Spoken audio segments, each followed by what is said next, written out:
San Felipe y Santiago el Menor, siglo I, 11 de mayo.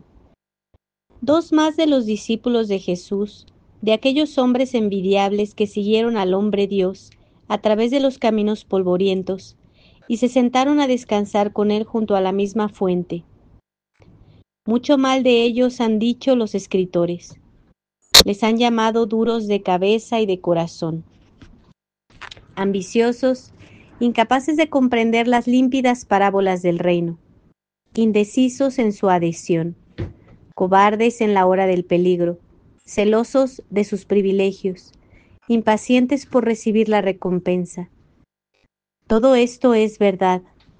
Ellos mismos lo han confesado ingenuamente, pero tal vez nos hemos fijado menos en su generosidad, en su entusiasmo y hasta en el ímpetu del amor que necesitaban para seguir a un hombre que les hablaba de pobreza, de mansedumbre y de perdón. No eran muchos los que tenían el valor que ellos. Ellos jamás se dijeron aquella reflexión que murmuraban tantos admiradores de un día. Duro es este lenguaje. ¿Quién puede escucharle? Eran fuertes las enseñanzas del maestro. Se necesitaba esfuerzo para asociar la vida a su destino. Las raposas tienen sus guaridas y los pájaros del cielo sus nidos. Pero el Hijo del Hombre no tiene dónde reclinar su cabeza. Al oír estas palabras, el escriba meneaba la cabeza, se encogía de hombros y se escondía poco a poco entre la multitud. Pero ni Felipe ni Santiago se cansaron un solo momento de aquella vida de privación. En el momento mismo de unirse a Jesús, Felipe había mostrado una docilidad comparable a la de Pedro y a la de Juan. «Sígueme», le dijo el rabí un día cerca del lago de Genesaret, su lago, porque también él era de Betsaida, y en el mismo instante lo dejó todo. Tenía casa, tenía mujer, tenía hijas, pequeñas todavía, y todo lo abandonó por seguir a Jesús. Jesús le da un puesto entre los 12, pero sin manifestarle especial predilección. Es menos afortunado que Cefas, su compadre, y Santiago, su convecino, y Andrés, su amigo. No obstante, desde el primer instante se ha convertido en un propagandista. Bartolomé entra en el círculo de los escogidos, arrastrado por Felipe. «Ven, ven», dice este gozoso, «he encontrado a un rabí de Nazaret que debe ser el Cristo». Y gozoso va en pos del Mesías descubierto, arrimándose a él para no perder su palabra, ni su gesto, ni su mirada. Al lado de Jesús está el día de la multiplicación de los panes. Tal vez en sus ojos se lee algún indicio de compasión para con aquella muchedumbre que les ha seguido al desierto, y se siente feliz al ver que el Maestro se acuerda de él para preguntarle: «Felipe, ¿cómo dar de comer a toda esta gente?». En su ingenuidad, no logra entender la pregunta. Echa una mirada sobre la concurrencia, calcula un momento y saca la conclusión de que 200 denarios no bastarían para dar un poco de pan a cada uno. Es un hombre de buena voluntad, sencillo y dócil, pero le pesa lo que a Tomás. Los altos misterios son demasiado altos para él. Nos le figuramos bostezando en aquel discurso de la última cena que le debía parecer algo largo y algo oscuro. ¿Qué significaba todo aquello? El Padre os ama, el Padre os enviará un consolador, el Padre y yo somos una misma cosa. En sus incertidumbres ha creído encontrar una solución magnífica. Muéstranos al Padre, interrumpe, y esto nos basta. Pero debemos agradecer su rudeza porque a ella se debe una bella manifestación. Felipe le dice a Jesús: «Quien me ve a mí, ve también a mi Padre». Unos días antes, Felipe estuvo menos atrevido con el Señor. Aunque nacido en el corazón de Galilea, Debía de chapurrear un poco el griego. Su nombre griego es indicio de un hogar abierto a la influencia helenística. Tal vez por eso, cuando el lunes de la semana pascual un grupo de griegos quiso hablar con Jesús, se dirigió a Felipe para obtener la audiencia. Pero Felipe no se atrevió a transmitir directamente el recado, sino que llamó en su ayuda a Andrés, con quien tenía sin duda más confianza. Tal es la amable intervención de Felipe de Betsaida en la maravillosa epopeya evangélica. Santiago, en cambio, no aparece en ella un solo instante. Escucha atento, camina alegre, observa silencioso y practica intrépido. Es un espíritu grave y austero. Tiene un título a la amistad de Jesús que no tiene Simón de Jonás ni Juan de Zebedeo. Es pariente del Señor. Ha nacido en Caná cerca de Nazaret. Su madre María y su padre Alfeo Cleofás pertenecen a la misma familia que José el carpintero y María su esposa. ¿Es acaso sobrino de la Madre de Dios? Es hermano de Jesús, uno de los pocos hermanos de Jesús que creyeron en él antes de la pasión. Y sin embargo, los preferidos son Pedro y Juan. Pero Santiago no dice nada, no vacila, no se queja. Recoge humildemente las parábolas del divino sembrador, gloria de su casa, y parece como si pensase constantemente en aquella frase que un día cayó de labios de Cristo: todo el que hiciere la voluntad de mi Padre que está en los cielos, ese es mi amigo, mi hermano y mi madre. Y llega el día de la dispersión. De todos los apóstoles, Felipe y Santiago son los menos andariegos. En los campos de Frigia, junto a las riberas del Licus, se alzaba una ciudad famosa, a la cual enviaba un poeta este saludo: gloria a ti, la tierra más bella del Asia, alcázar de oro, ciudad sagrada, ninfa divina cuyas fuentes envidian todos los pueblos. Eran famosas las fuentes de Hierápolis, que tenían la virtud de transformarlo todo en piedra. Sus ondas rígidas revestían las más caprichosas formas. Aquí aparecían finísimas filigranas. Allí tomaban el aspecto de animales fabulosos, o bien se cuajaban en blancas estalactitas, teñidas de púrpura y de zafiro por el brillo deslumbrante del sol oriental. Aquí es donde pasó Felipe los últimos años de su vida. Aquí predicaba y bautizaba, ayudado por dos hijas suyas, que habían consagrado su virginidad a Cristo y le habían seguido en su misión. A veces cruzaba el río y entraba en la vecina ciudad de la Odisea para cultivar con su palabra la semilla que había dejado allí el apóstol de las gentes. Y no podía olvidar que un día el Hijo de Dios había pronunciado su nombre familiarmente y le había dicho: Felipe, el que me ve a mí, ve también a mi Padre. Entretanto, Santiago el menor gobernaba en Jerusalén, primer obispo de la más antigua de las iglesias. Era un obispo perfecto, vida sin mancha, apego a la tradición, dignidad en el semblante, majestad en el andar, prestigio en la palabra, espíritu de oración y austeridad que subyugaba. Su presencia recordaba a Juan el Bautista, y algo ciertamente quedaba del viejo mosaísmo en aquella singular figura de la era apostólica, que parecía destinada a conducir hasta el sepulcro a la sinagoga con todos los honores. Santiago vivía en la ciudad santa con el rigor de los antiguos nazarenos. Ni comía carne, ni bebía vino, ni usaba calzado, ni se bañaba, ni se ungía, ni se cortaba jamás el cabello. Su único vestido era una túnica y sobre ella el manto episcopal de lino. Sus miembros estaban como muertos, dice San Juan Crisóstomo, y en sus largas postraciones las rodillas se le habían endurecido de tal modo que recordaban la piel del camello. La ley antigua era la atmósfera apropiada a esta rígida naturaleza, amante de la disciplina inflexible, de los ritos sangrientos, de las minuciosas prescripciones que encadenaban el alma. Tal vez Santiago no pudo abandonar nunca los alcázares de Sión, destinados al incendio, y el Espíritu nuevo de Jesús no logró borrar por completo aquellas preferencias.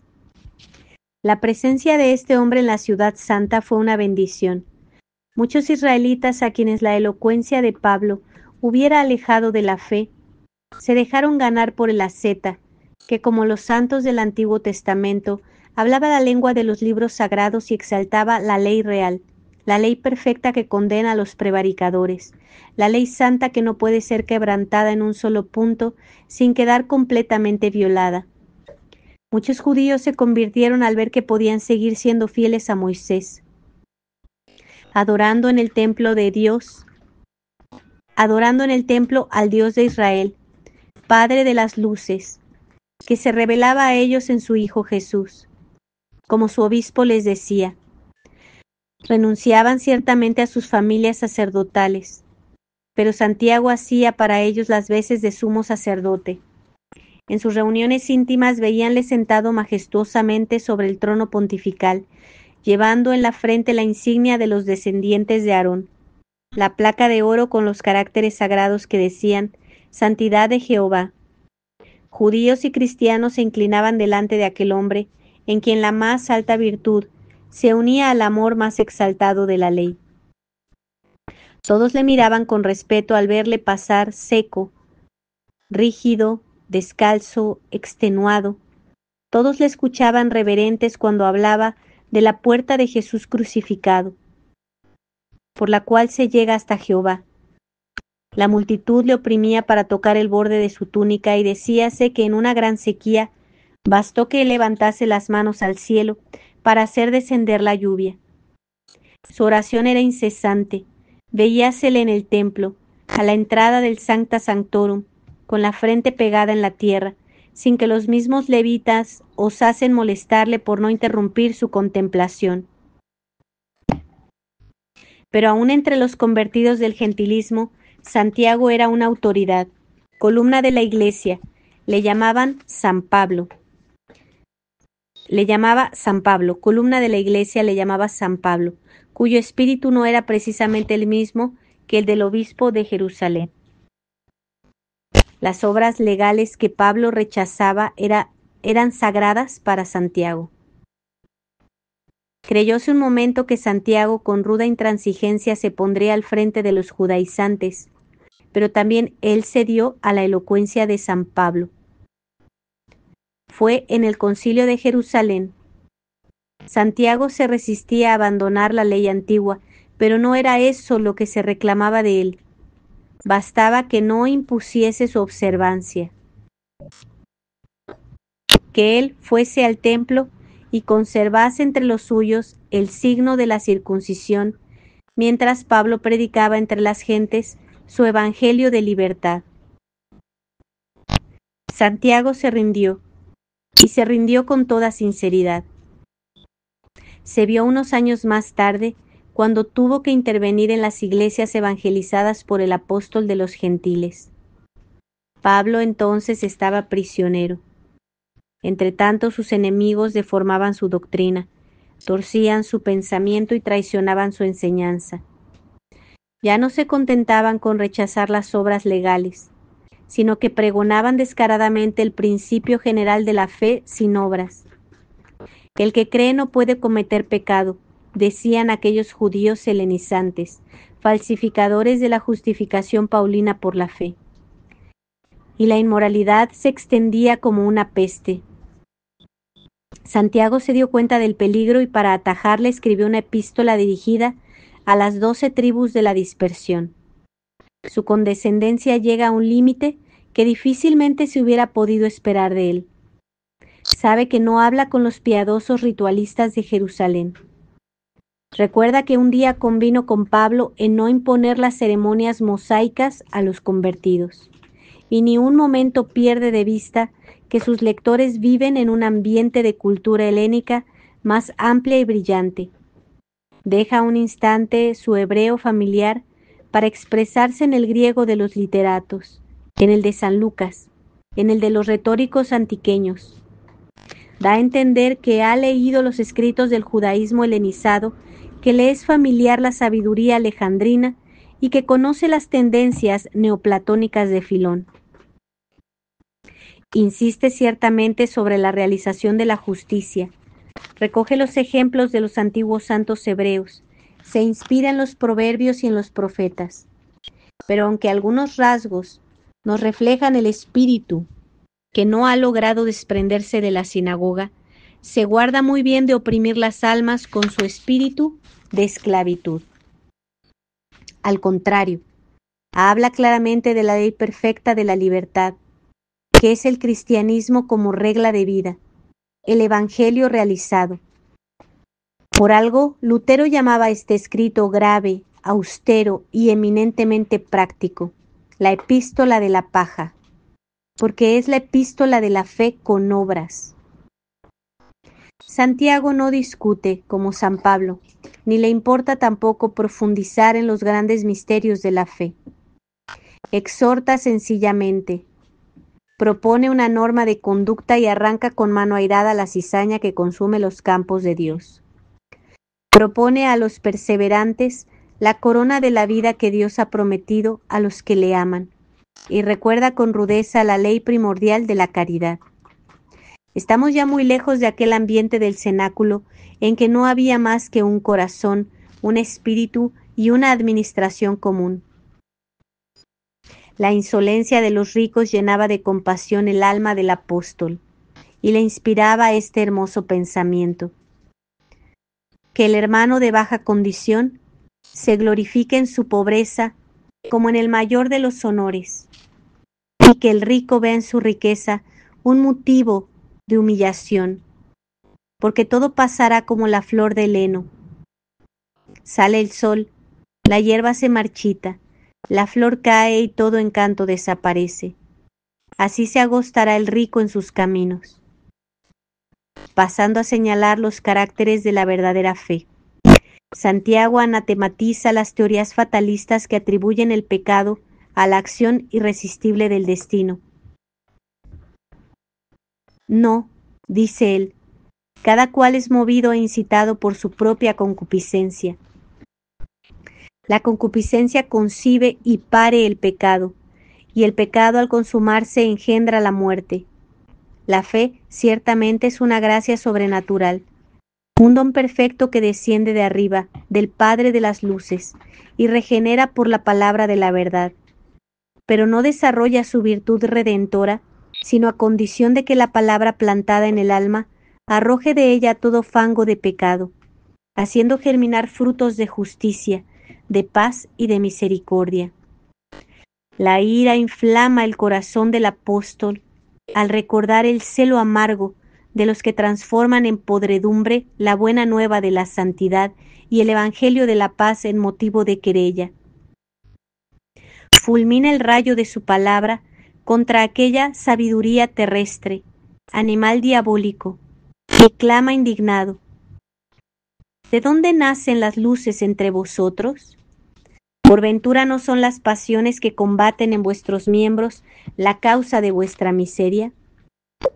Robáis y no tenéis nada, asesináis y nada conseguís, lucháis, os querelláis y sois tan miserables como antes. Adúlteros, ¿no sabéis que la amistad del mundo es enemistad contra Dios? La dureza de este lenguaje nos descubre el poder de aquella palabra entre los convertidos del judaísmo. Pero Santiago no olvida que su deber es curar las llagas abiertas. Y así, después de ese pasajero desahogo, abre a los extraviados su corazón compasivo con acentos empapados en bálsamos de unción evangélica. Por su frase corre el hálito del Sermón de la Montaña. La misma sencillez en la enseñanza, la misma naturalidad en la expresión, el mismo abandono en la lógica del pensamiento, la misma gracia de las imágenes tomadas en los campos, en las aguas y en los cielos de Galilea. La magia de los discursos del lago de Genezaret había penetrado aquella alma, aunque sin desalojar de ella el ceño austero causado por los relámpagos del Sinaí. Junto al oyente de Jesús, reaparece aquí y allá el lector asiduo de los libros sapienciales, el grave moralista, cuando escribe en una pintura impresionante los peligros de la lengua, el jefe de gesto majestuoso, cuando se yergue contra el opresor del débil, y siempre el carácter noble del hombre, a quien todo Israel llamaba el justo,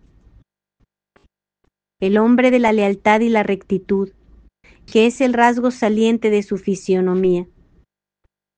Sediento de justicia y de verdad, no comprende que se pueda creer a medias, que se pueda orar con la hesitación en el corazón, con la duda en los labios. Sabe hacer el bien y no hacerle es pecar, es mentir a Dios. Dudar es ser como una ola que danza en el mar. Un espíritu inconstante en sus caminos no consigue nada de Dios. Nuestro sí debe ser un sí rotundo, nuestro no un no claro y preciso. Toda el alma de Santiago está en esa sinceridad fundamental, en ese entusiasmo para abrazar e imponer sin reserva la vida cristiana en toda su seriedad, la norma perfecta de la nueva religión, la ley reina que hace reyes a los que la guardan. Aquí está también el origen de su inspiración literaria, de su actitud con los humildes y de su indignación frente a los que les tiranizaban. Observa la corrupción, el egoísmo duro y fastuoso de los grandes de Israel, y no puede contener el anatema. Llorad, ricos, dice, presagiando la ruina de su pueblo. Aullad sobre las miserias que van a llover sobre vosotros. Vuestras riquezas se han consumido, vuestros mantos han sido roídos por los gusanos, vuestro oro y vuestra plata se han enmohecido, y la polilla devorará vuestra carne como el fuego. Estáis amontonando un tesoro de cólera para los últimos días. El salario del obrero que trabaja en vuestros campos clama contra vosotros, y la voz del segador sube hasta los oídos del Señor de Sabaoth. Os sumergís en el placer, vivís en las delicias de la tierra, y engordáis como las víctimas para el día del sacrificio. La muchedumbre escuchaba con emoción estos apóstrofes, semejantes a los de los antiguos profetas. Pero los potentados rugían de cólera. Eran los aristócratas insolentes y rapaces que compraban las dignidades del sacerdocio y se repartían los puestos del Sanedrín. Y cruzaban las calles rodeados de servidores que golpeaban con sus mazas a los transeúntes. Su odio había crucificado a Jesús. Se había desencadenado contra sus discípulos, haciendo estallar la primera persecución, y ahora iba a terminar con el jefe del cristianismo judío. Era el año 62. Festo, procurador de Judea, acababa de morir. Momento propicio. Santiago, arrebatado en oración delante del tabernáculo, fue llevado a presencia de Anás, sumo sacerdote, hijo del Anás de la noche tenebrosa que precedió al 14 de Nisán. Allí mismo, en la terraza del templo, se celebró el juicio. Hosana al Hijo de David, repetía una y otra vez el anciano, hasta que lanzado de la altura, tiñó una vez más con sangre inocente aquellas piedras que pronto calcinaría el incendio. San Felipe y Santiago el Menor, rogad por nosotros. San Felipe y Santiago el Menor, rogad por nosotros. San Felipe y Santiago el Menor, rogad por nosotros. Ave María Purísima, sin pecado concebida. Por la señal de la Santa Cruz de nuestros enemigos, líbranos, Señor Dios nuestro, en el nombre del Padre, y del Hijo, y del Espíritu Santo. Amén.